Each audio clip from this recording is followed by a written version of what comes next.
শুধু রাষ্ট্র নয়, শুধু সরকার নয়, শুধু মন্ত্রী পরিষদ নয়, শুধু সংসদ নয়, সারা দুনিয়ার 700 কোটি মানুষ যদি মিলে কোন একটা বিধান তৈরি করে, কোন একটা আইন তৈরি করে, আর সেই আইন যদি আমার আল্লাহর কোন একটা আইনের 100 ভাগের 1 ভাগের বিরোধী হয়, সে আইন বাতিল বলে গণ্য হবে।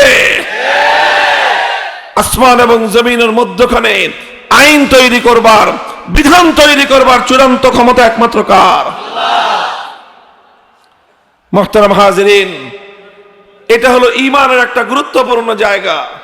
কোরআনে কারীমের অসংখ্য আয়াতের মধ্যে আল্লাহ পাক রব্বুল আলামিন আইন এবং বিধান তৈরি করবার ক্ষেত্রে আমার আল্লাহ পাক রব্বুল আলামিনের নিরঙ্কুশ এই ক্ষমতার কথা বলা হয়েছে। মুহতারাম হাজিরিন, আমি আপনাদেরকে জিজ্ঞাসা করি, আচ্ছা বলেন তো, একজন মানুষ যদি 24 ঘন্টার মধ্যে 23 ঘন্টা 55 মিনিট শুধু এক আল্লাহর ইবাদত করে, শুধু 5টা মিনিটের জন্য দুর্গার পূজা করে, বলেন লোকটা ইমানদার না বেঈমান? অথচ সে আল্লাহর ইবাদত করছে 23 ঘন্টা 55 মিনিট। 23 ঘন্টা 55 মিনিট আল্লাহর ইবাদত করেও একজন মানুষ ইমানদার থাকতে পারলো না, কারণ সে 5 মিনিটের জন্য শিরক করেছে। কথা বলেন ঠিক কিনা? আচ্ছা 5 মিনিট না, 1 মিনিটের জন্য যদি করে, 1 মিনিট না, যদি 1 সেকেন্ডের জন্য প্রতিদিন কেউ দুর্গার পূজা করে অথবা কোন গায়রুল্লাহর পূজা করে, কোন দেবতার পূজা করে, ঈমান থাকতে পারে? যেমনি ভাবে ইবাদতের মধ্যে আল্লাহর সঙ্গে অন্য কাউকে 1 সেকেন্ডের জন্য কেউ শরীক করলে তার ঈমান থাকে না, ঠিক তদ্রূপ কেউ যদি মনে করে আল্লাহর আইনের বিরুদ্ধে অন্য কেউ আইন তৈরি করতে পারবে, আল্লাহর আইনের বিরুদ্ধে অন্য কেউ, সে যত বড় কর্তৃপক্ষই হোক না কেন, যত বড় সরকার হোক না কেন, যত বড় অথরিটি হোক না কেন, যত বড় রাষ্ট্রই হোক না কেন, যত বেশি মানুষের সংখ্যায় হোক না কেন, সারা দুনিয়ার মানুষ মিলে যদি একটা আইন আল্লাহর আইনের বিরুদ্ধে করতে পারে, এটা কেউ বিশ্বাস করে, সে হাজি হতে পারে, পাজি হতে পারে, গাজী হতে পারে, ইমানদার হতে পারে না। এইভাবে 1947 সালে দেশ দুভাগ হয়, এক ভাগ হিন্দুদের শাসিত এলাকা, আর এক ভাগ মুসলমানদের শাসিত এলাকা। মুসলমানদের শাসিত এলাকায় অঙ্গীকার ছিল, জাতির সঙ্গে ওয়াদা করা হয়েছিল, শপথ করা হয়েছিল, কমিটমেন্ট করা হয়েছিল, মুসলমানদের শাসিত এলাকায় আইন চলবে আল্লাহর, সংবিধান হবে আল কোরআনের। কিন্তু দুর্ভাগ্য এবং পরিতাপের বিষয়, 1947 সাল থেকে আজ 2024 সাল পর্যন্ত 78 বছরের সময় অতিক্রান্ত হয়ে গিয়েছে।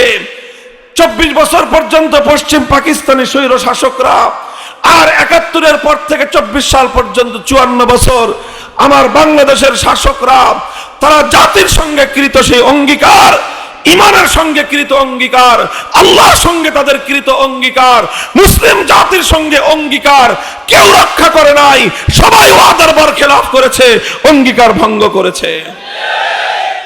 আর এই অঙ্গীকার ভঙ্গ হওয়ার কারণে এবং তাগুতি আইনের দ্বারা দেশ শাসিত হওয়ার কারণে এই দেশে আমরা যারা বসবাস করতেছি, কেউ পরিপূর্ণ ঈমান নিয়ে এদেশে বসবাস করবার সুযোগ নাই। বলবেন কিভাবে সুযোগ নাই? আপনারা কি আর কিছুক্ষণ কথা শুনবার ধৈর্য আছে?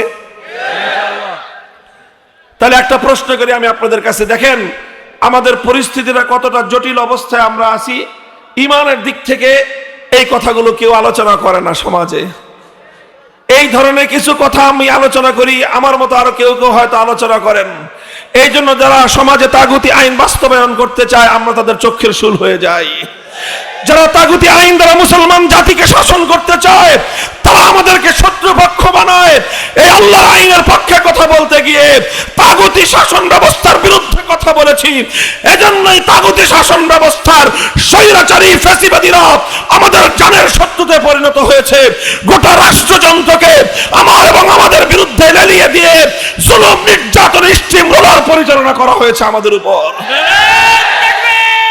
যেই তাগুত শব্দটা প্রয়োগ হয়েছে, এই তাগুত শব্দের বিশ্লেষণ, এর পরিচয়, এর ডেফিনেশনটা হলো যে আল্লাহর স্থানে যদি কোনো গায়রুল্লাহকে বসানো হয়, আল্লাহর জায়গায় যদি অন্য কাউকে বসানো হয়, তাকেই বলা হয় তাগুত। কথাটা বোঝা গেল? আমি আরো স্পষ্টভাবে একটা দৃষ্টান্তের মাধ্যমে বোঝাচ্ছি।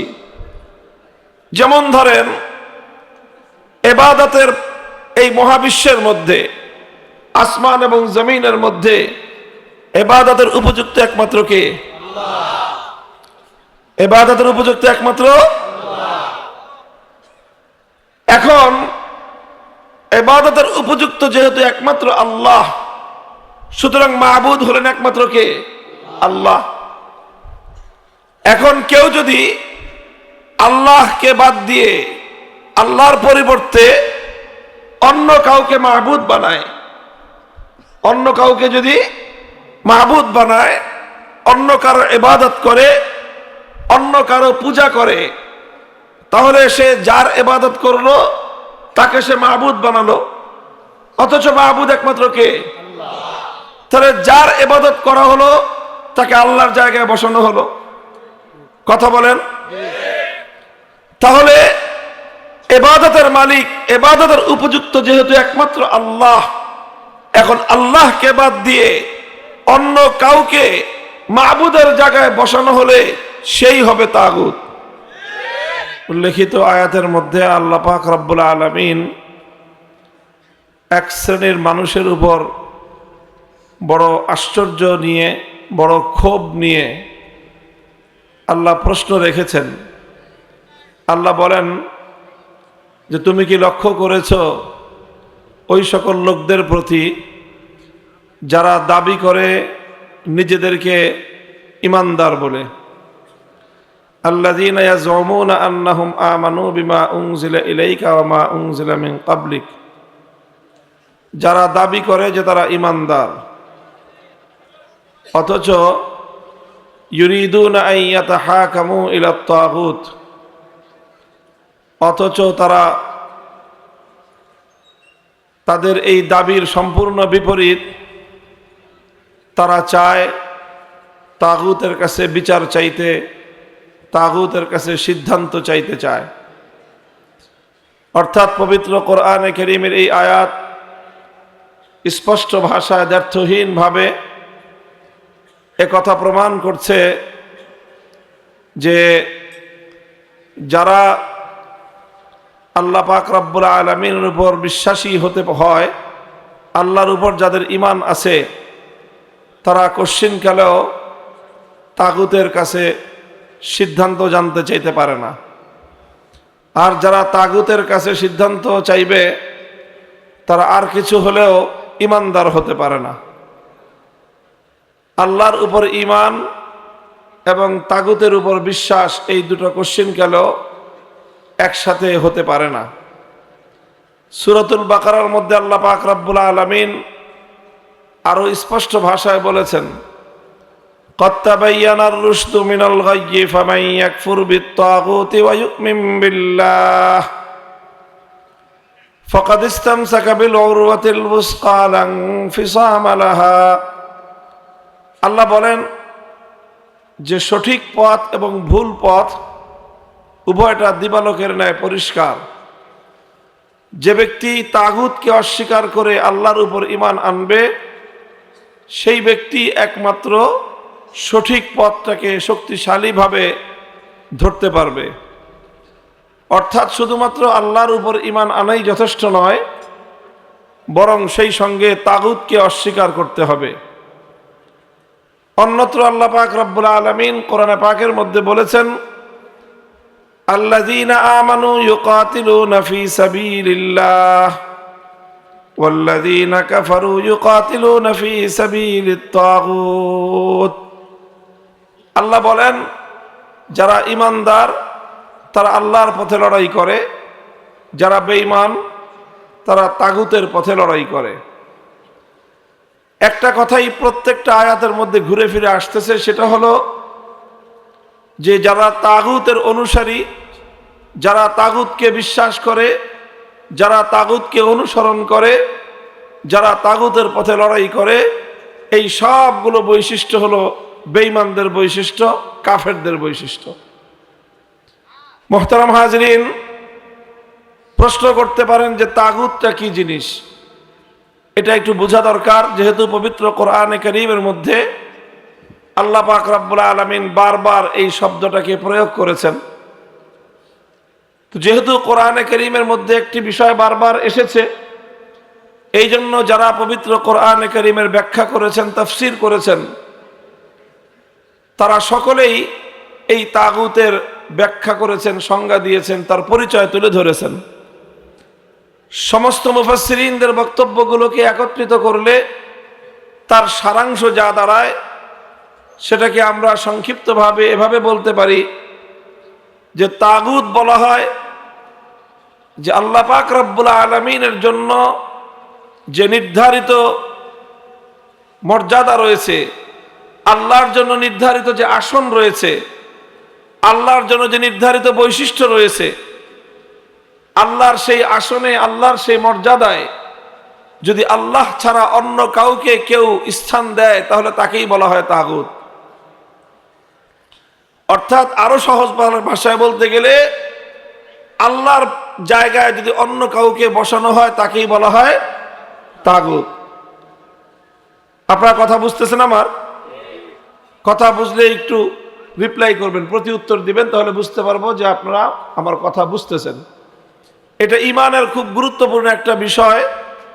আপনারা জানেন, যারা আমার আলোচনা শুনে অভ্যস্ত, যে আমি এক ধরনের বিশেষ বিষয়ের উপর বেশি আলোকপাত করে থাকি। সেটা হলো যেই সকল জায়গা দিয়ে আমাদের সমাজে ব্যাপকভাবে ইমানদার মানুষের ইমান ধ্বংস হয়, মুসলমানদের ইমান হরণ হয়, সেই জায়গাগুলো নিয়ে আমি কথা বেশি বলি। আর এই কথা বলতে গেলে একটা প্রসঙ্গ আমার আলোচনার মধ্যে ঘুরে ফিরে আসে। সেই প্রসঙ্গটা হলো রাষ্ট্র এবং রাজনীতি।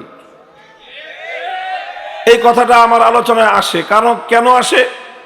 অনেকে মনে করে যেটা আমি রাজনীতি করতেছি, রাজনৈতিক আলোচনা করি না। আমি রাজনৈতিক আলোচনা করি না, বরং আমি রাজনীতির সাথে সংশ্লিষ্ট কোরআনে কারীমের এবং ইসলামের দৃষ্টিভঙ্গি তুলে ধরি। আর এটা তুলে ধরতে গেলেই প্রচলিত রাজনীতির সাথে একটা বিরোধ তৈরি হয়, আর তখনই এটার বিরুদ্ধে কথা চলে যায়। কোরআনের কথা বলতে গেলে, ইমানের কথা বলতে গেলে তো কুফরির বিরুদ্ধে যাবেই। ইমানের কথা বলতে গেলে কুফরির বিরুদ্ধে যাবে না? তো যেই ইমানের কথা কুফরির বিরুদ্ধে যায় না, সেটা কেমন ইমানের কথা? তো এই জন্য এই যে তাগুতের পরিচয় দিচ্ছি, কারণ আমার ব্যক্তিগত অ্যানালাইসিস হলো, আমাদের সমাজে যত ধরনের ইসলাম গর্হিত ইসলাম বিরোধী কার্যকলাপ আছে, অনেক আছে, অধিকাংশ ইসলাম বিরোধী কার্যকলাপের দ্বারা মানুষের আমল নষ্ট হয়। কি নষ্ট হয়? সিনেমা দেখলে আমল নষ্ট হয়। এই যে তারপরে মাদক সেবন করলে আমল নষ্ট হয়, চুরি করলে আমল নষ্ট হয়, ডাকাতি করলে আমল নষ্ট হয়। সমাজে প্রচলিত যেই সকল অন্যায় এবং অপরাধ ব্যাপকভাবে প্রচলিত, এগুলোর দ্বারা মানুষের আমল নষ্ট হয়। আর মানুষের সবচেয়ে বেশি ঈমান নষ্ট হয় আমাদের সমাজের প্রচলিত রাজনীতির দ্বারা। এই জন্য যখনই ঈমানের কথা বলতে যাবেন, তখনই প্রচলিত রাজনীতির কথা আসবেই। সব কথা আসবে না, ওই কথাগুলি আসবে যেই কথাগুলির মাধ্যমে সরল প্রাণ মুসলমানদের ঈমানকে হরণ করা হয়। লক্ষ লক্ষ নয়, কোটি কোটি মুসলমান, কোটি কোটি মুসলমানের ঈমান হরণ করে নিচ্ছে এই কুফরি তাগুতি রাজনীতি। এই জন্য এই সম্পর্কে কথা আসবেই। তো আপনাদেরকেও মূল পার্থক্যের জায়গাটা বুঝে নিতে হবে, কারণ নানা কারণে, আঞ্চলিক কারণে, জাতীয় কারণে, বিভিন্ন কারণে আমাদের সকলকেই রাজনীতির সাথে কম বেশি জড়াতে হয়। কথা বলেন ঠিক না বেঠিক? নির্বাচন যখন আসবে, তখন তো আর কারো হুঁশ থাকবে না। তখন মার্কাটা কি, মার্কাটা কি, মার্কাটা কি, এই সব করতে করতে সারা দেশের সব মানুষ রাজনীতির সাথে জড়ায় পড়ে। এই জন্য জড়াবেন তো, যেহেতু জড়াবেনই, বুঝে নেন ভালো করে যে কতটুকু জড়ানো যাবে, কতটুকু জড়ানো যাবে না। ইমানের জায়গাটা যেন পরিষ্কার থাকে, এই জন্য এই বিষয়গুলো আমি একটু আলোচনা করি। আমার উদ্দেশ্য হলো আমার সরল প্রাণ ইমানদার মুসলমান ভাইদের ইমানের বিষয়ে সতর্ক করা, সোচ্চার করা। এই জন্য বলতেছিলাম, কোরআনে কারীমের মধ্যে যেই তাগুত শব্দটা প্রয়োগ হয়েছে, এই তাগুত শব্দের বিশ্লেষণ, এর পরিচয়, এর ডেফিনেশনটা হলো যে আল্লাহর স্থানে যদি কোনো গায়রুল্লাহকে বসানো হয়, আল্লাহর জায়গায় যদি অন্য কাউকে বসানো হয়, তাকেই বলা হয় তাগুত। কথাটা বোঝা গেল? আমি আরো স্পষ্টভাবে একটা দৃষ্টান্তের মাধ্যমে বোঝাচ্ছি। যেমন ধরেন, ইবাদতের এই মহাবিশ্বের মধ্যে, আসমান এবং জমিনের মধ্যে ইবাদতের উপযুক্ত একমাত্র কে? ইবাদতের উপযুক্ত একমাত্র আল্লাহ।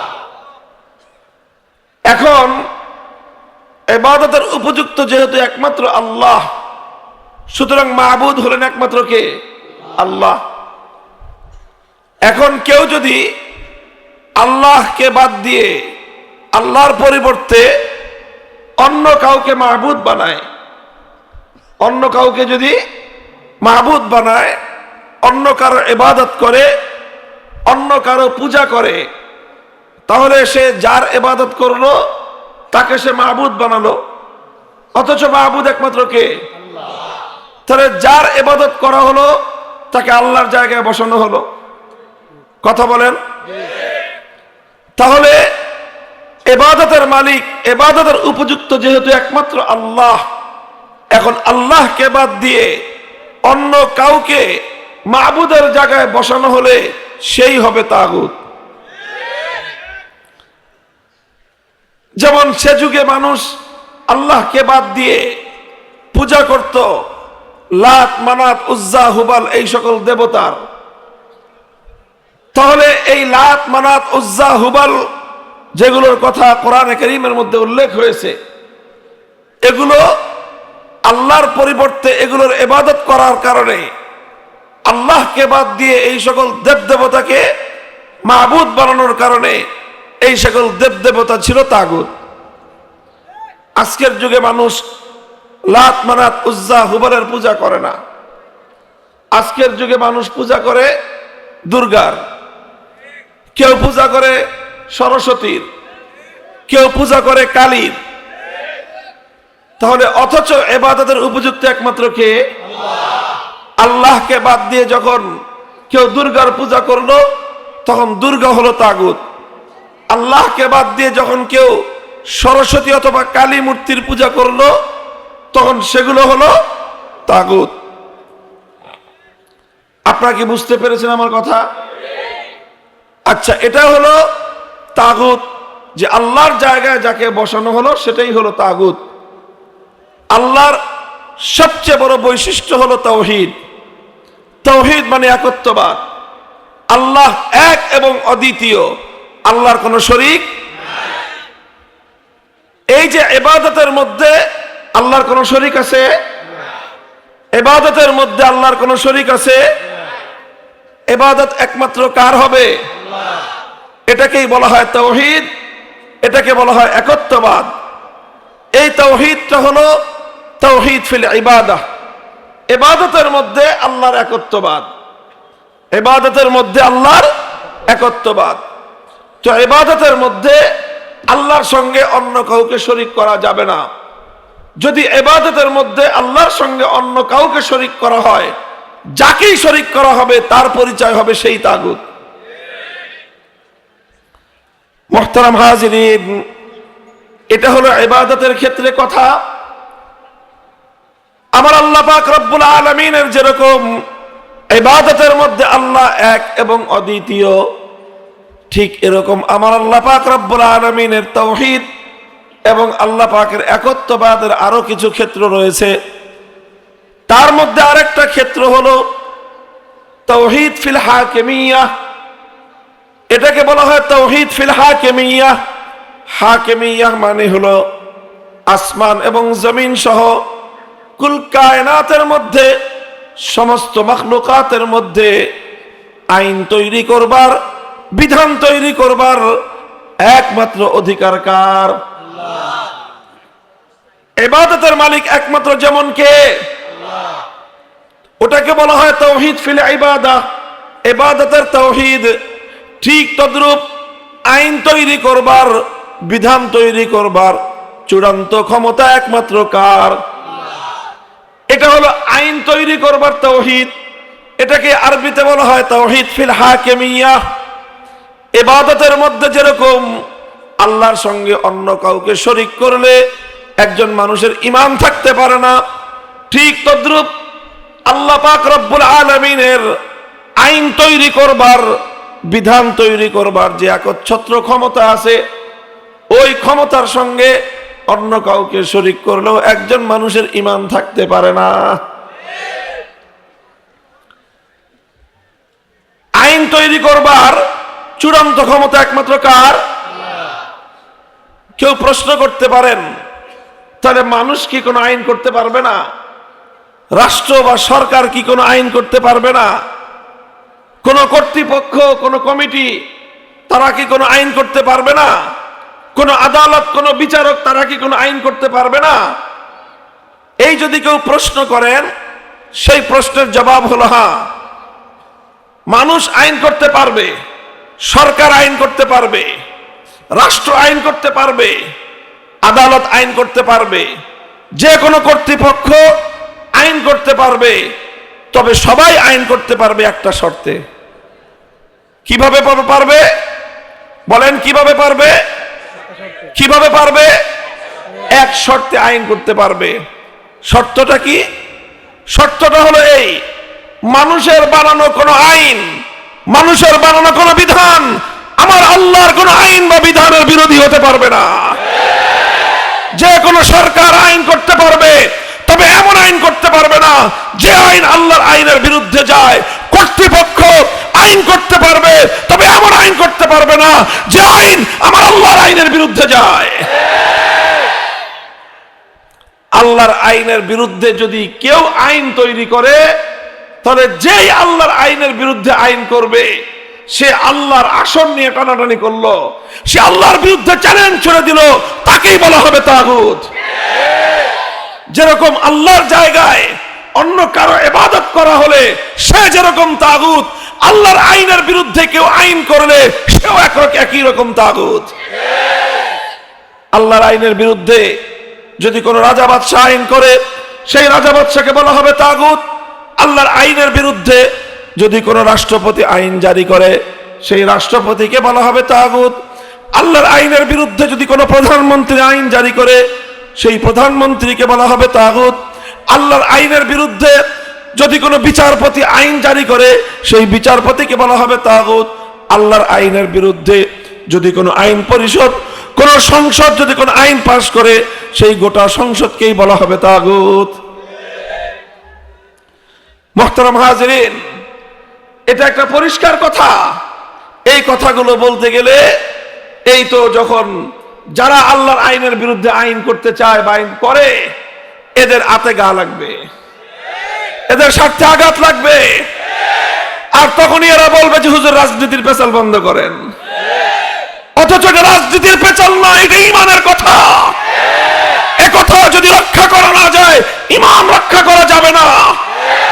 এভাবেই আমার সরল প্রাণ বাংলার হাজার হাজার নয়, লক্ষ লক্ষ নয়, কোটি কোটি ঈমানদারের ঈমান হরণ করে চলছে এই তাগুতের দোসরেরা। মুহতারাম হাজিরিন, কথাটা পরিষ্কার যে আল্লাহর আইনের বিরুদ্ধে আইন করবার অধিকার দুনিয়ার কোন শক্তির নাই। শুধু রাষ্ট্র নয়, শুধু সরকার নয়, শুধু মন্ত্রী পরিষদ নয়, শুধু সংসদ নয়, সারা দুনিয়ার 700 কোটি মানুষ যদি মিলে কোন একটা বিধান তৈরি করে, কোন একটা আইন তৈরি করে, আর সেই আইন যদি আমার আল্লাহর কোন একটা আইনের 100 ভাগের 1 ভাগের বিরোধী হয়, সে আইন বাতিল বলে গণ্য হবে।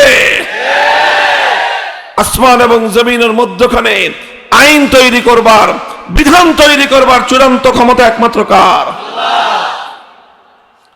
মুহতারাম হাজিরিন, এটা হলো ঈমানের একটা গুরুত্বপূর্ণ জায়গা।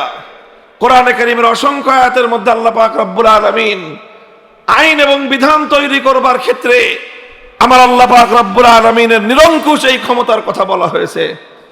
মুহতারাম হাজিরিন, আমি আপনাদেরকে জিজ্ঞাসা করি, আচ্ছা বলেন তো, একজন মানুষ যদি 24 ঘন্টার মধ্যে 23 ঘন্টা 55 মিনিট শুধু এক আল্লাহর ইবাদত করে, শুধু 5টা মিনিটের জন্য দুর্গার পূজা করে, বলেন লোকটা ইমানদার না বেঈমান?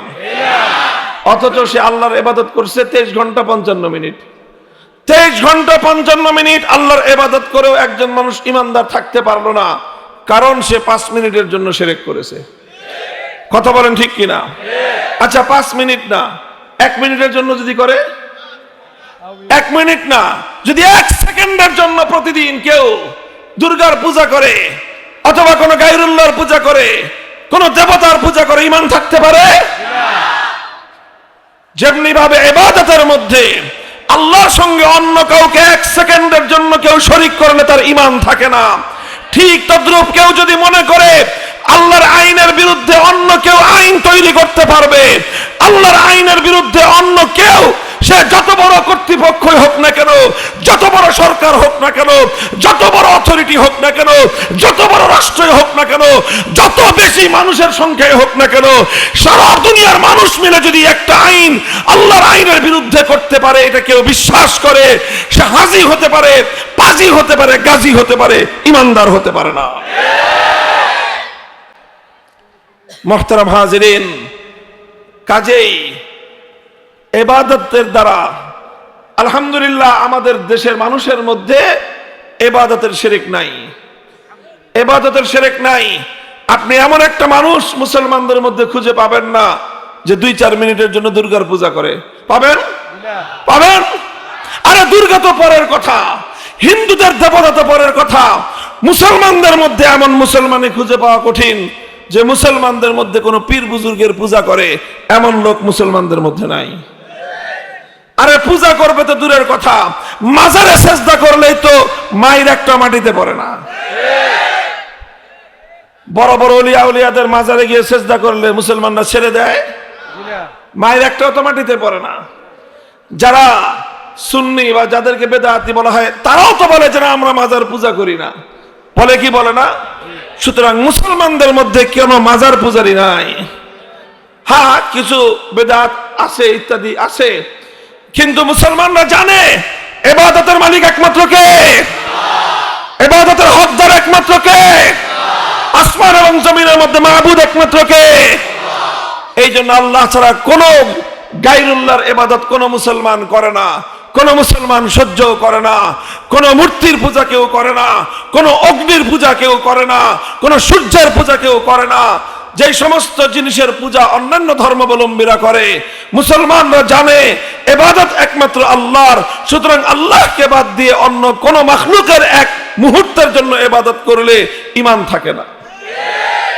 কিন্তু বড় আফসোসের বিষয়, যেই মানুষগুলো 24 ঘন্টার মধ্যে 1 সেকেন্ডের জন্য আল্লাহ ছাড়া অন্য কারো পূজা করতে প্রস্তুত না, সেই ধরনের অসংখ্য মানুষ আইন তৈরি করবার ক্ষেত্রে আমার আল্লাহর অধিকার কেড়ে নিয়ে বিভিন্ন কর্তৃপক্ষকে সেই অধিকার দিয়ে রেখেছে, অথচ নিজেদেরকে আবার ইমানদার বলেও পরিচয় দেয়।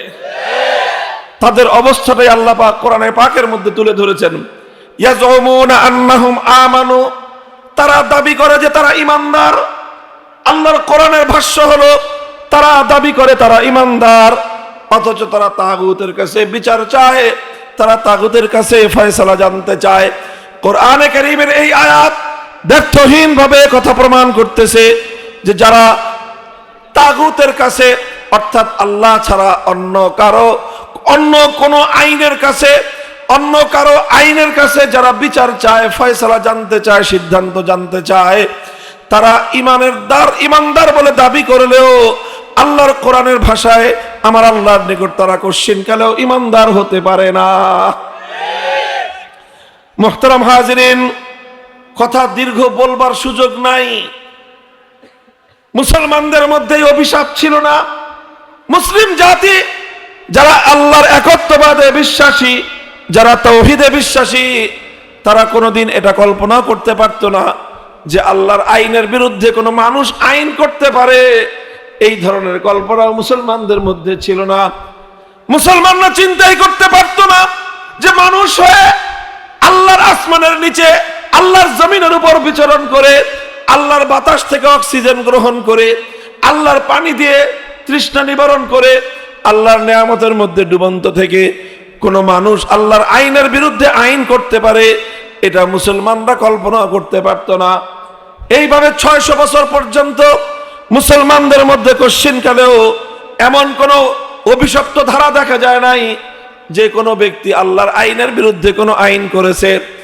7ম শতাব্দীতে সর্বপ্রথম মুসলিম জাতির উপর একটা আক্রমণ পরিচালিত হয়, মুসলমানদের উপর একটা আগ্রাসন চালায় হলো তাতারিরা। এই মঙ্গোলীয় সম্প্রদায় তাতারিরা মুসলমানদের উপর হামলা চালায়, মুসলমানদের দেশগুলোকে তারা ধ্বংসস্তূপে পরিণত করে একদিনে শুধুমাত্র মুসলমানদের বাগদাদের মধ্যে 10,000 মুসলমানকে ওরা শহীদ করে হত্যা করে। এইভাবে গোটা বিশাল অঞ্চল, মুসলমানদের একটা বিশাল এলাকা দখল করে নিয়ে তাতারিরা তারা সেখানে আল্লাহর আইনকে উৎখাত করে দিয়ে, আল্লাহর আইনকে তারা বাতিল বলে গণ্য করে, তারা তাতারিরা তাদের নেতা চেঙ্গিস খানের বানানো আইন, চেঙ্গিস খানের বানানো আইনের একটা বই ছিল, সেই বইটার নাম ছিল ইয়াসেক। সেই ইয়াসেক বই, চেঙ্গিস খানের বানানো আইন তারা মুসলমান জাতির উপর চাপিয়ে দিল। মুহতারাম হাজিরিন, ইতিহাস বলে এই ইয়াসেক গ্রন্থের আইন যখন মুসলমানদের উপর চাপানো হলো, ওলামায়ে উম্মত তারা এই আইনকে প্রতিহত করার জন্য, এই তাগুতি আইন ব্যবস্থাকে প্রতিহত করার জন্য, চেঙ্গিসি আইনকে প্রতিহত করার জন্য তারা অনেক ত্যাগ আর কোরবানি স্বীকার করেছেন, অনেক রক্ত দিয়েছেন, অনেক জীবন দিয়েছেন, অনেক কোরবানি স্বীকার করেছেন, কিন্তু এক মুহূর্তের জন্যও তারা চেঙ্গিস খানের বানানো আইনের সামনে মাথা নত করেন নাই। আবার মুসলমানদের এই কঠোর ভূমিকার কারণে, জিহাদের পর জিহাদ পরিচালনা করবার কারণে, তাতারিদের বিরুদ্ধে কঠোর পদক্ষেপ গ্রহণ করবার কারণে এক সময় তাতারিরা পরাজিত হয়। মুসলিম জাতির মধ্যে আবার আল্লাহর আইন ফিরে আসে, মানুষের বানানো আইন, তাগুতের আইন, এটা উৎখাত হয়ে যায়। এরপর থেকে আবার 700 বছর পর্যন্ত মুসলিম জাতির মধ্যে আল্লাহর আইনই পরিচালিত হতে থাকে। এরপরে 18 শতকে যখন মুসলমানদের উপর পশ্চিমা ইউরোপিয়ানদের আগ্রাসন শুরু হয়, আমাদের এই ভারতবর্ষে যখন ব্রিটিশরা দখল করে নেয়, ব্রিটিশরা দখল করে নিয়ে তারা যেই কাজটা করে সেই কাজটা হলো ব্রিটিশরা তাদের বানানো আইন এই জাতির উপর চাপিয়ে দেয়। ব্রিটিশরা যখন এই জাতির উপর তাদের বানানো আইন চাপিয়ে দেয়, আল্লাহর আইনের বিরুদ্ধে যে আইন মানুষ বানায় সেটাকেই আমরা বলি তাগুতি আইন। এই তাগুতি আইন যখন আমার জাতির উপর, কাদের উপর চাপিয়ে দেওয়া হয়, ওলামায়ে কেরাম, আলেম সমাজ এই ব্রিটিশের বিরুদ্ধে লড়াই করেন, যুদ্ধ করেন, একের পর এক লড়াই হয়েছে, যুদ্ধ হয়েছে, এবং আল্লাহর জমিন থেকে তাগুতি আইনকে উৎখাত করার জন্য অনেক ত্যাগ আর কোরবানি স্বীকার করেছে। 190 বছর পর্যন্ত ব্রিটিশের বিরুদ্ধে জিহাদ আর সংগ্রামের পর ব্রিটিশরা এই দেশটা ছেড়ে পালিয়ে যেতে বাধ্য হয়। ব্রিটিশরা যখন এই দেশটা ছেড়ে চলে যায়, তখন এই দেশটা কিভাবে চলবে এটা নিয়ে একটা বিতর্ক হয় দুই জাতি, হিন্দু এবং মুসলমানদের মধ্যে। হিন্দুরা বলল সামনের দিনে আমাদের এই দেশটা চলবে ধর্মনিরপেক্ষ মতবাদ অনুযায়ী। মুসলমানরা, অধিকাংশ মুসলমানরা বললেন যে না, আমাদের দেশ আমরা স্বাধীন করেছি, জিহাদ করেছি, রক্ত দিয়েছি, জীবন দিয়েছি, ধর্মনিরপেক্ষ কুফরি মতবাদ অনুযায়ী দেশ চালানোর জন্য নয়। আমরা এই দেশটাকে স্বাধীন করেছি একমাত্র আল্লাহর আইন অনুযায়ী আমাদের দেশটাকে শাসন করার জন্য। শেষ পর্যন্ত হিন্দু মুসলমানরা তারা বিতর্কে এবং বিভক্ত হয়ে পড়লে দেশটাকে ভাগ করা হয়। হিন্দুদেরকে বড় ভাগটা দিয়ে ওদেরকে ধর্মনিরপেক্ষ মতবাদ পরিচালনা করবার জন্য দেশ দেওয়া হয়। মুসলমানরা যে এলাকাগুলোতে সংখ্যাগরিষ্ঠ ছিল সেই এলাকাগুলোতে মুসলমানদের জন্য আলাদা স্বাধীন আবাসভূমি করা হয়। একটাই মাত্র উদ্দেশ্য ছিল, মানুষের বানানো আইন, ব্রিটিশের বানানো আইন উৎখাত করে সেখানে আল্লাহর কোরআনের আইন বাস্তবায়ন করা হবে। এইভাবে 1947 সালে দেশ দুভাগ হয়, এক ভাগ হিন্দুদের শাসিত এলাকা, আরেক ভাগ মুসলমানদের শাসিত এলাকা। মুসলমানদের শাসিত এলাকায় অঙ্গীকার ছিল, জাতির সঙ্গে ওয়াদা করা হয়েছিল, শপথ করা হয়েছিল, কমিটমেন্ট করা হয়েছিল, মুসলমানদের শাসিত এলাকায় আইন চলবে আল্লাহর, সংবিধান হবে আল কোরআনের। কিন্তু দুর্ভাগ্য এবং পরিতাপের বিষয়, 1947 সাল থেকে আজ 2024 সাল পর্যন্ত 78 বছরের সময় অতিক্রান্ত হয়ে গিয়েছে।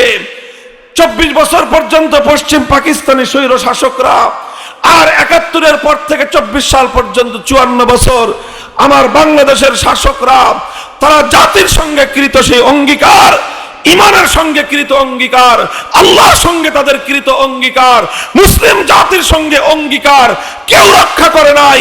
সবাই ওয়াদার বরখেলাফ করেছে, অঙ্গীকার ভঙ্গ করেছে। আর এই অঙ্গীকার ভঙ্গ হওয়ার কারণে এবং তাগুতি আইনের দ্বারা দেশ শাসিত হওয়ার কারণে এই দেশে আমরা যারা বসবাস করতেছি, কেউ পরিপূর্ণ ঈমান নিয়ে এদেশে বসবাস করবার সুযোগ নাই। বলবেন কিভাবে সুযোগ নাই? আপনারা কি আর কিছুক্ষণ কথা শুনবার ধৈর্য আছে? তাহলে একটা প্রশ্ন করি আমি আপনাদের কাছে, দেখেন আমাদের পরিস্থিতিটা কতটা জটিল অবস্থায় আমরা আছি।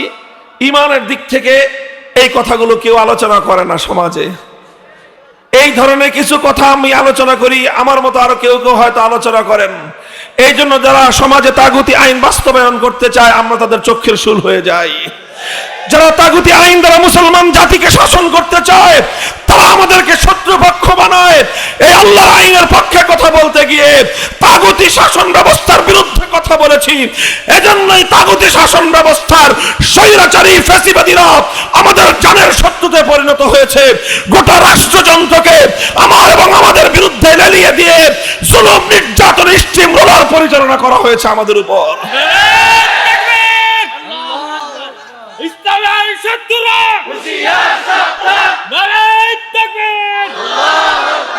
মুহতারাম হাজিরিন, কিন্তু আমরাও শপথ করেছি, ভাই জীবন জন্ম যখন নিয়েছি মরতে তো হবেই।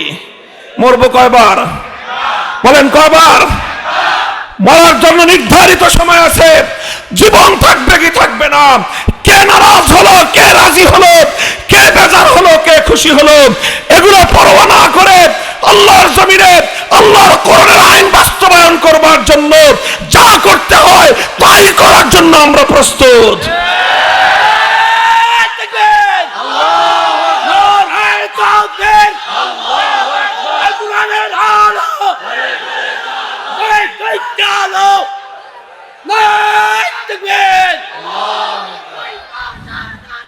আপনারা সাথে থাকবেন তো আমাদের ইনশাআল্লাহ?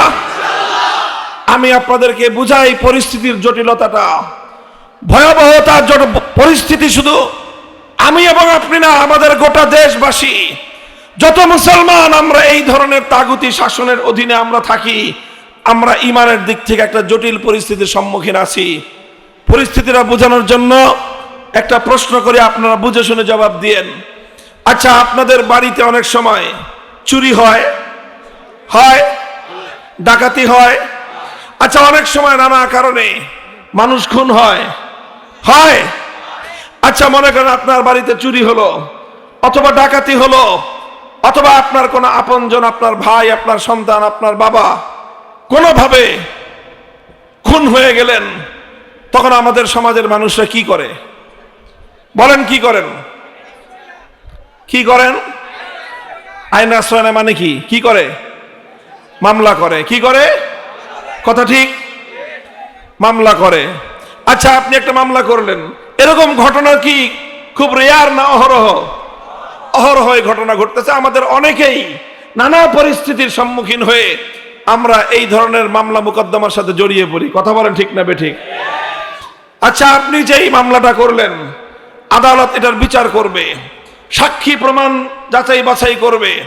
সাক্ষী প্রমাণ যাচাই বাছাই করার পরে যদি আদালতের সামনে প্রমাণিত হয় যে হ্যাঁ অমুকে চুরি করেছে, অমুকে ডাকাতি করেছে অথবা অমুকে খুন করেছে, তখন আদালত চোরের বিরুদ্ধে, ডাকাতের বিরুদ্ধে, খুনির বিরুদ্ধে রায় দিবে কি দিবে না? রায়টা যে দিবে, এই যে আমাদের দেশে এরকম প্রতিদিন অসংখ্য রায় হচ্ছে, তো আপনার মামলায় যখন রায় দেওয়া হবে, তো চোরের বিরুদ্ধে যখন আদালত রায় দিবে, আল্লাহর কোরআনে যে আইন দেওয়া আছে চোরের শাস্তি হিসেবে, সেই আইন অনুযায়ী তো রায় দিবে না? হ্যাঁ, আমাদের দেশে যেই রায় দিবে আদালত, এটা কি কোরআনের আইন অনুযায়ী দিবে? ডাকাতের বিরুদ্ধে যেই শাস্তি দিবে কোরআনের আইন অনুযায়ী দিবে? খুনির বিরুদ্ধে যেই শাস্তি দিবে কোরআনের আইন অনুযায়ী দিবে? তাহলে কোন আইন অনুযায়ী দিবে বলেন? কোন আইন? মানুষের বানানো আইন, এবং সেটা সাধারণ কোনো মানুষ না, ব্রিটিশের বানানো আইন। আমাদের ঢাকায় ব্রিটিশ কারা কয় জানেন? সমাজের সবচেয়ে বড় বাটপার যে লোকটা, অর্থাৎ ধোঁকাবাজিতে তার সাথে কেউ পারে না, চিটারিতে তার সাথে কেউ পারে না, শেষ পর্যন্ত বলে শালা একটা ব্রিটিশ। বলে কিনা আপনাদের এলাকায় আছে এই পরিভাষা? তার মানে এটা কি? ব্রিটিশ মানেই হলো সবচেয়ে কঠিন বাটপার আর চিটার। এই ছলে বলে কৌশলে মানুষের সঙ্গে ধোঁকাবাজি করতে করতে ব্রিটিশরা আমাদের সঙ্গে 190 বছর পর্যন্ত এই ধোঁকাবাজি করছে। এই জন্য আমাদের দেশের মানুষ সবচেয়ে বড় ধোঁকাবাজ আর বাটপারকে বলে সেই ব্রিটিশের বানানো আইনের দ্বারা বিচার করবে। এবার আপনি বলেন, ব্রিটিশ যে আইনটা করলো সেটা আমার আল্লাহর আইনের সপক্ষে না বিরুদ্ধে? তো আল্লাহর আইনের বিরুদ্ধে যারা আইন করে তাদেরকে কি বলা হয়? তাদেরকে বলা হয় তাগুত। আর কোরআন বলেছে যারা তাগুতের কাছে বিচার চাইতে যায় তারা সব বেঈমান। এবার এই কোরআনের আয়াত অনুযায়ী আমি এবার আপনাদের কাছে প্রশ্ন করি, এই যে আপনি চুরির মামলায় আপনি আদালতের কাছে বিচার চাইতে গেলেন, এই যে ডাকাতির মামলায় আপনি ডাকাতের বিরুদ্ধে যেই তাগুতের কাছে বিচার চাইতে গেলেন, কারণ তারা তো আল্লাহর আইন অনুযায়ী বিচার করবে না, তারা তাগুতের আইনের অনুযায়ী বিচার করবে। তো আপনি তাগুতের আইনের কাছে বিচার চাইতে গেলেন চোরের বিরুদ্ধে, আপনি ডাকাতের বিরুদ্ধে বিচার চাইতে গেলেন তাগুতের আইনের কাছে, আপনি খুনির বিরুদ্ধে বিচার চাইতে গেলেন তাগুতের আইনের কাছে। কোরআনে কারীমের সূরাতুন নিসার 60 নম্বর আয়াতে যে আল্লাহ বললেন, যারা তাগুতের কাছে বিচার চাইতে যায় তারা আর কিছু হলে ইমানদার হতে পারে না। এই আয়াতের ঘোষণা অনুযায়ী যারা এই প্রচলিত তাগুতি বিচার ব্যবস্থার কাছে বিচার চাইতে গেল, ঈমান আছে না গেছে? তো ঈমান আছে না গেছে? তো এখন তো আপনারাই ফতোয়া দিতেছেন যে ঈমান নাই। তো যারা যারা মামলা করছে তারা তো সব তাগুতি আইনের কাছেই মামলা করেছে। এখন তাগুতি আইনের কাছে মামলা করলে কোরআনের ঘোষণা অনুযায়ী তো ঈমান থাকে না। তো ঈমান না থাকলে এখন করবেন কি তাহলে বলেন? উপায় কি? এখন কি মামলা না করে থাকবেন? চোর চুরি করে চলে যাক, মামলা করব না, কারণ মামলা করতে গেলে ঈমান থাকে না। এখন দেখেন সমস্যা কি, যদি আপনি চোরকে কিছু বলতে কিছু না বলেন, চুরি বাড়তে থাকবে, মামলা করতে গেলে ঈমান যায়, মামলা না করলে সম্পদ যায়। ডাকাতির বিরুদ্ধে মামলা করলে ঈমান যায়, মামলা না করলে ডাকাতি হয়। খুনির বিরুদ্ধে মামলা করলে ঈমান যায়, মামলা না করলে মানুষের জান যায়। সমস্যা কি সমস্যা না? বলেন সমস্যা কি সমস্যা না? ভাই, যারা তাগুতি আইনের কাছে বিচার চাইতে গেছে কোরআনের ফয়সালা অনুযায়ী তাদের ঈমান নাই, এবং আসলেই সেই অনুযায়ী আমাদের দেশের অধিকাংশ মানুষের ঈমান থাকার কথা না। তবে একটা কারণে ঈমানটা পরিপূর্ণ না গিয়ে এখনো ঝুলন্ত আছে, ঝুলে আছে বুঝেন? ঝুলে রয়েছে আর কি। একটা কারণে যায় না ঈমান। কি কারণে? সেই কারণটা হলো যে আমরা কেউ স্বেচ্ছায় তাগুতের আইনের কাছে বিচার চাইতে যাই না, আমরা যাই বাধ্য হয়ে। কথা বলেন ঠিক না বেঠিক? যদি এখানে আল্লাহর আইনের দ্বারা যদি বিচারের ব্যবস্থা থাকতো, আমরা কেউ তাগুতি আইনের কাছে বিচার চাইতে যাইতাম? আল্লাহর আইন অনুযায়ী যদি বিচার পাওয়ার ব্যবস্থা থাকতো, তাগুতি আইনের কাছে কোনো মুসলমান বিচার চাইতে যাইতো? তো মুসলমান তাগুতি আইনের কাছে বিচার চাইতে যায় কেন? খুশিতে না বাধ্য হয়ে? বাধ্য হয়ে যেহেতু যায়, এই জন্য ঈমান যায় নাই, ঈমানটা এখনো ঝুলে আছে। কিন্তু কথা হলো, ঈমান এইভাবে ঝুলে থাকবে কয় বছর? ঈমানটা এইভাবে ঝুলে থাকবে কয় বছর? কোরআনে কারীমের সূরাতুল মায়েদার মধ্যে আল্লাহ পাক রব্বুল আলামিন বলেছেন, হুররিমাত আলাইকুমুল মাইতাতু ওয়াদ-দামু ওয়া লাহমুল খিনজিরি ওয়া মা উহিল্লা বিহি লিগাইরিল্লাহ ফামান ইসতুররা গায়রা বাগিন ওয়ালা আদিন ফালা ইসমা আলাইহি ইন্নাল্লাহা গফুরুর রহিম। মরা গরুর গোশত খাওয়া হারাম, মরা গরুর গোশত খাওয়া, কুত্তার গোশত খাওয়া, শুয়োরের গোশত খাওয়া। তবে এই সকল হারাম গোশত যদি কোনো মানুষ এমন অবস্থায় পড়ে যায় জীবন বাঁচানোর জন্য হারাম খাদ্য ছাড়া কোনো হালাল খাদ্যের ব্যবস্থা তার কাছে নাই, সে কোনো ব্যক্তি যদি এমন একটা সংকটাপন্ন অবস্থায় পড়ে যায় তার সামনে কোনো হালাল খাদ্য নাই, আছে শুধু মরার গরুর গোশত, অথবা আছে শুধু কুত্তার গোশত, অথবা আছে শুধু শুয়োরের গোশত। এখন এমন যদি কারো অবস্থা হয়ে যায় এই গোশত না খেলে তার জীবন রক্ষা করা যাবে না, সেই অবস্থায় জীবন রক্ষা করার জন্য হারাম খাদ্য খাওয়া জায়েজ। কথা বলেন ঠিক না বেঠিক? এটা কোরআনে কারীমের সূরাতুল মায়েদার মধ্যে আল্লাহ বলেছেন যে একান্ত বাধ্য হয়ে জীবন রক্ষা করার জন্য যদি কেউ সামান্য পরিমাণ হারাম গোশত খায়, হারাম খাদ্য খায়, তাহলে সেটা তার জন্য কি আছে? বৈধ আছে।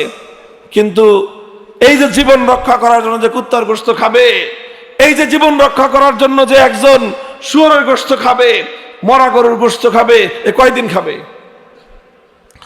বলেন তো কয়দিন খাওয়া জায়েজ? যতটুকু না খাইলে জীবন রক্ষা পায় না ততটুকু পর্যন্ত খাওয়া তার জন্য জায়েজ। আর এর পরের সময়ের জন্য হালাল খাদ্য অন্বেষণ করা তার জন্য ফরজ। তুমি মরা গরুর গোশত খাইছো, খাইতেই থাকবা, খাইতেই থাকবা, খাইতেই থাকবা। কুত্তার গোশত খায়া জীবন বাঁচাইছো, কুত্তার গোশত খাইতেই থাকবা। শুয়োরের গোশত খেয়ে একবার জীবন বাঁচাইছো, শুয়োরের গোশত এখন বছরের পর বছর খাইতেই থাকবা। এইভাবে বছরের পর বছর হারাম খাদ্য খাওয়া আমার আল্লাহ বৈধ করেন নাই, বরং হালাল খাদ্য সন্ধান করা, হালাল খাদ্য অন্বেষণ করাকে আল্লাহ পাক ফরজ করে দিয়েছেন। হালাল খাদ্যের যদি কোনোভাবে ব্যবস্থা না করা যায় সেই ক্ষেত্রে সামান্য পরিমাণ হারাম খাদ্য গ্রহণ করার বৈধতা আল্লাহ দিয়েছেন। আচ্ছা, আমি আপনাদেরকে বলি, শুয়োরের গোশত খাওয়া এটা খাইলে আমল নষ্ট হয়। কি হয়? হারাম খাবার খাইলে আমল নষ্ট হয়। কুত্তার গোশত খাইলে আমল নষ্ট হয়। মরা গরুর গোশত খাইলে আমল নষ্ট হয়। তাগুতের কাছে বিচার চাইলে ঈমান নষ্ট হয়। বুঝেন না এই কথা? তাহলে কুত্তার গোশত খাওয়া বড় অপরাধ না তাগুতের কাছে বিচার চাওয়া বড় অপরাধ? শুয়োরের গোশত খাওয়া জঘন্য অপরাধ, জঘন্য গুনাহ না তাগুতের কাছে বিচার চাওয়া জঘন্য গুনাহ? তাগুতের কাছে বিচার চাওয়া 1000 বার শুয়োরের গোশত খাওয়ার চেয়ে জঘন্য গুনাহ। সেই শুয়োরের গোশত যদি কেউ জীবনে বাধ্য হয়ে খান, তাও তো কেউ একবারের বেশি 2 বার কেউ খাইতে রাজি না। কথা বলেন ঠিক না বেঠিক? অথচ আমরা তো বলি যে বাধ্য হয়ে তাগুতের বিচার কাছে যাই, তাগুতের কাছে বিচার চাইতে যাই বাধ্য হয়ে। আজ বাধ্য হয়ে কত বছর চাইতে যাচ্ছি? 190 বছর ব্রিটিশের আমল গেল, 24 বছর পাকিস্তানের আমল গেল, 54 বছর বাংলাদেশের আমল গেল, 268 বছর পর্যন্ত আমরা মুসলমান একই কথা ইমানের বিরুদ্ধে গিয়ে তাগুতের কাছে বিচার চাইতে যাচ্ছি, যেটা আমার এবং আপনার ইমান ধ্বংসের কারণ। কিন্তু এরপরেও 268 বছরেও আমাদের হুঁশ ফিরে নাই। প্রশ্ন হলো কবে ফিরবে? 268 বছর পর্যন্ত কুত্তার গোশত খায় জীবন বাঁচাইতেছো, আর কবে তোমরা হালাল খাদ্য খাবা? ভাই, এই পরিবেশ, এই পরিস্থিতি পরিবর্তন করার দরকার আছে না নাই? বলেন দরকার আছে না নাই? এই পরিবেশ পরিস্থিতি পরিবর্তন করে এমন একটা ব্যবস্থা আমরা করতে চাই যেন কোনো মুসলমানকে তাগুতের কাছে বিচার চাইতে না হয়, কোন ইমানদারকে যেন তাগুতের কাছে বিচার চাইতে না হয়। আমরা এমন একটা ভূখণ্ড চাই, এমন একটা দেশ গড়তে চাই, এমন একটা সমাজ গড়তে চাই যেই সমাজে প্রত্যেকটা ইমানদার কোন তাগুতের কাছে বিচার চাইবে না, বিচার চাইবে একমাত্র আল্লাহর আইনের কাছে। এটা সম্ভব কি সম্ভব না? বলেন তো, এমন একটা সমাজ গঠন করা সম্ভব কি সম্ভব না? সম্ভব, চেষ্টা করলেই সম্ভব। 15 বছর পর্যন্ত একটা বৃহৎ রাষ্ট্র 3 দিক থেকে আমার বাংলাদেশের মানুষকে জিম্মি করে রেখেছিল, আর সেই দেশের একটা কৃতদাসী, সেই দেশের একটা কেনা বান্দি, ওই দেশের একটা কেনা বান্দি 15টা বছর পর্যন্ত এই জাতির বুকের উপর জগদ্দল পাথরের মতো চেপে বসেছিল। কোনোভাবেই চাপানো সরানো যায় না। অনেক চেষ্টা করা হয়েছে, সরে না সরে না সরে না, এরপরও তাকে সরানো সম্ভব হয়েছে কি হয় নাই? বলেন হয়েছে কি হয় নাই? সেই যুগের ফেরাউন, সেই ভিনদেশী কেনা বান্দি বাংলাদেশে আছে না পালাইছে? মুহতারাম হাজিরিন, কিভাবে পালাইছে? দোস্ত, কিছু মানুষ যখন তৈরি হয়েছে, কথা বলেন ঠিক না বেঠিক? বড় কোন রাজনৈতিক দলের প্রয়োজন হয় নাই, বড় কোন নেতার ঘোষণার প্রয়োজন হয় নাই। অল্প কিছু যুবক তরুণ ছাত্র জনতা আবাবিলের মতো সাহস নিয়ে, হিম্মত নিয়ে মাঠে নেমেছিল, বিপ্লবের জন্য, অভ্যুত্থানের জন্য জীবন দিতে প্রস্তুত হয়েছে। 2000 দামাল যুবক যখন ফ্যাসিবাদের বিরুদ্ধে রাজপথে রক্ত দিয়েছে, এ রক্তের বন্যায় ফ্যাসিবাদী ভিনদেশী কেনাবান্দি পালিয়ে যেতে বাধ্য হয়েছে।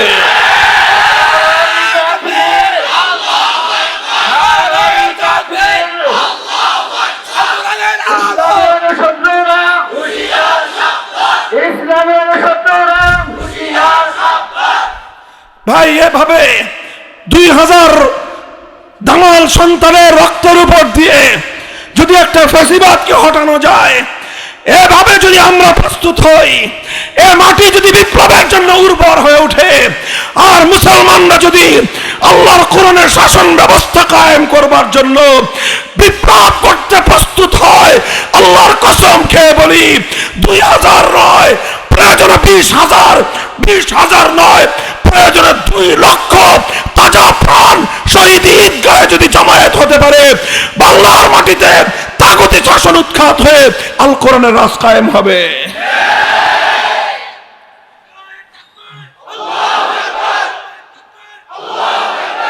মুহতারাম হাজিরিন, এটা তো 15 বছরের জগদ্দল পাথর ছিল, আর তাগুতি শাসন 268 বছর। কত বছর?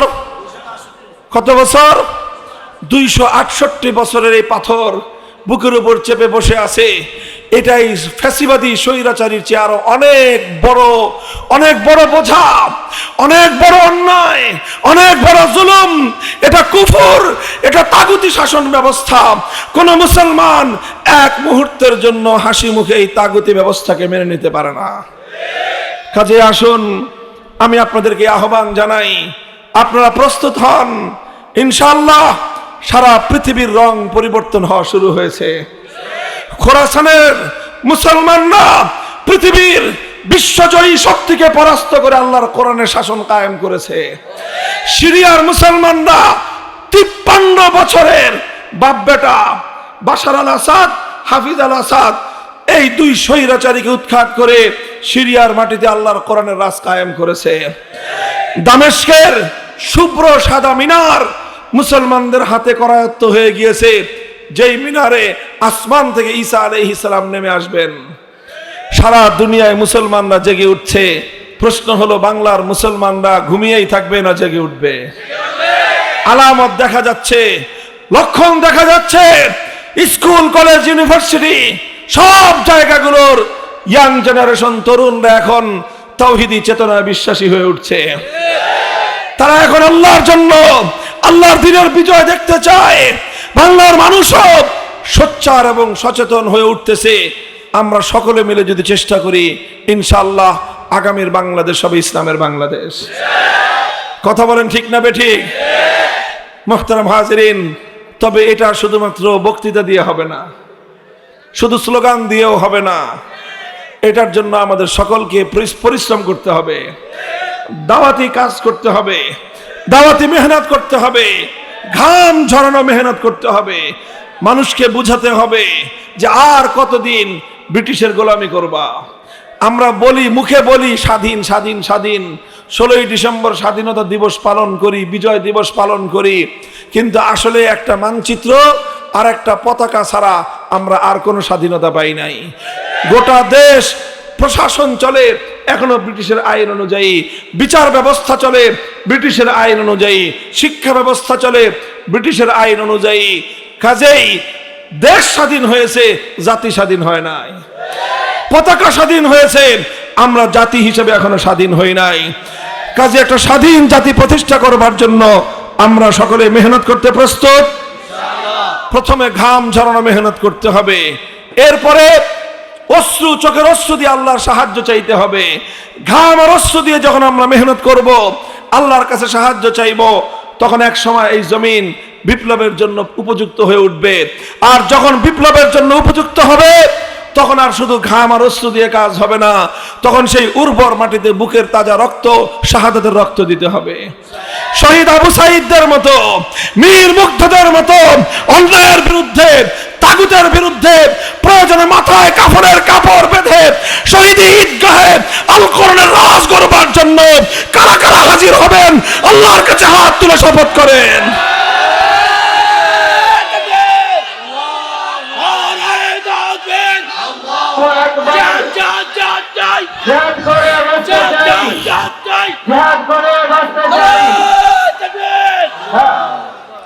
আল্লাহ পাক রব্বুল আলামিন আমাদের সকলকে কবুল করেন, তৌফিক দান করেন।